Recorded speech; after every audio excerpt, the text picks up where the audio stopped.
This is Penta Castle, Sintra, Portugal.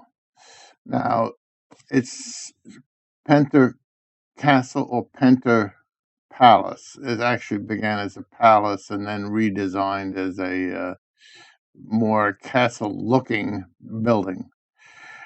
The first one up on this hill, to come up the hill, was King John the First, who was building the royal palace on at the bottom, visited here on the top with his queen, um, Lenore, to put up a shrine. They put up a shrine, and I think they enjoyed the hilltop and the buildings. And later, his successor, uh,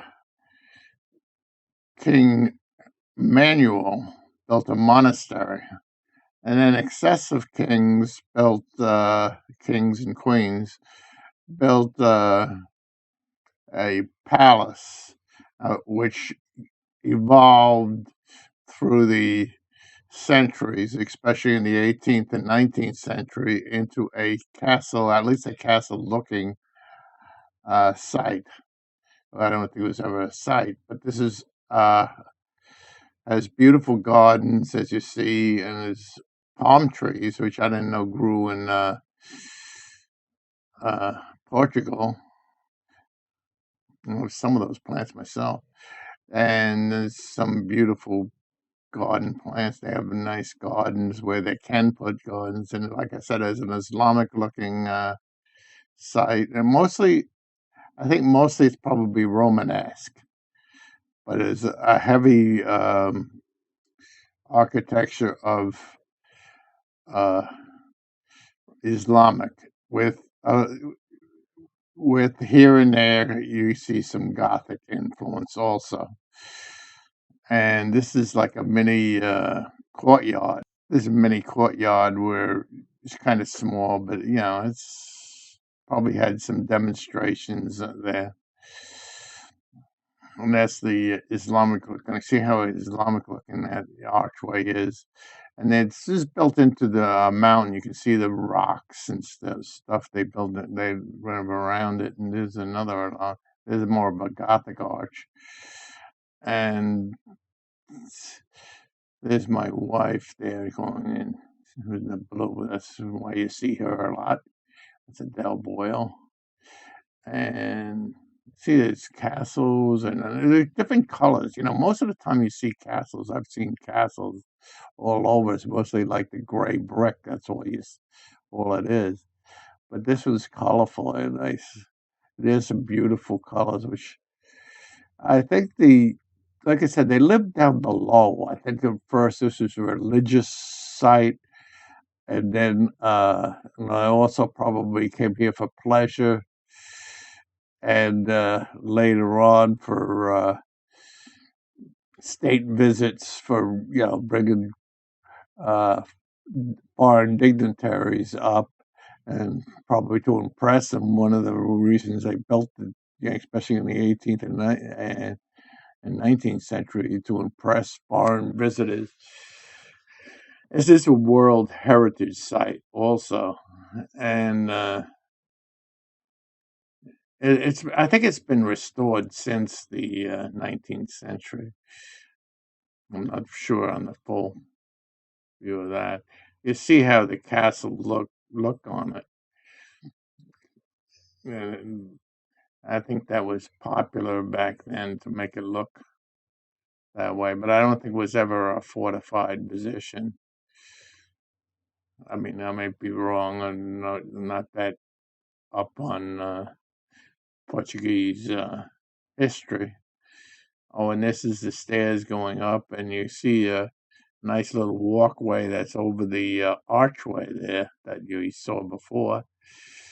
And these are viewed. This is Centaur Mountains. This is in. There's a lot of places to go up and explore. I don't think we explored it all. You see an onion dome there, which might be either Orthodox or probably more probably Islamic view. influence.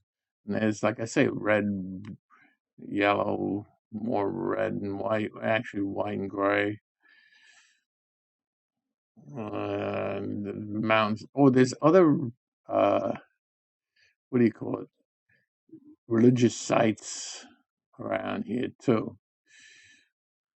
And it is not just the castle, but on top of the mountain, there's more shrines. People come. That I think is part of the original mosque, not mosque, excuse me, uh, monastery. The opposite. Well, not the opposite. It's another religious site. And yes, you see people wandering around. It's a beautiful site to go and you explore on your own. You know, and walk into all these different passages and elaborate type passages, and to look at the surrounding countryside. Like I said, there's many other uh, sites, probably a lot of religious sites still up here. And there's the zooming in on the health or rooftop of one. It's all nice wooded area, and there's the Centaur down below the city of Centaur. Now, a lot of them, their ancestors probably built this place, and maybe some of them still work up here. I don't know. There has to be some maintenance, right? And plus, the people put these gardens in is keep the place in shape for the tourists. So it does produce work for the local people. And this is a Gothic view. This is a man with a tree growing out of his neck, and he's holding the branches under a bay window. There must be a story to that, but I haven't seen it yet. Maybe I'll look around for it. Or pan sometimes. It's Adele exploring. It's towers, a lot of towers, and stairways, and balconies, and archways, and you see ceramic. You see Gothic and Islamic right together. Look at you see forever on this thing.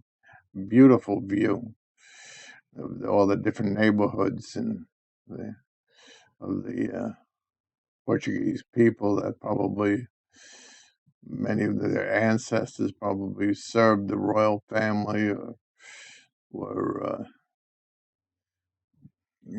transported goods for them or what have you,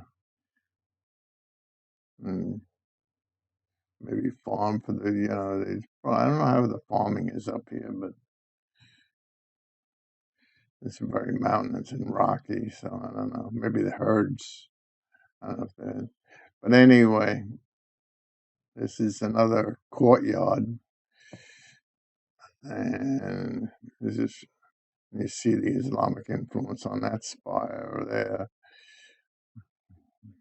and the red color and the red stucco. This is on the balcony overlooking the mountains of Santua. There's another view of that courtyard. She probably had a lot of the royal family. Probably had a lot of different ceremonies there. I could imagine that. Imagine all this in the old days. Imagine the old days. That's what is good about these trips. You can try to imagine, especially one that's in beautiful condition like this. A lot of times you can see these castles, they're in ruins. And this is it. That's the view around.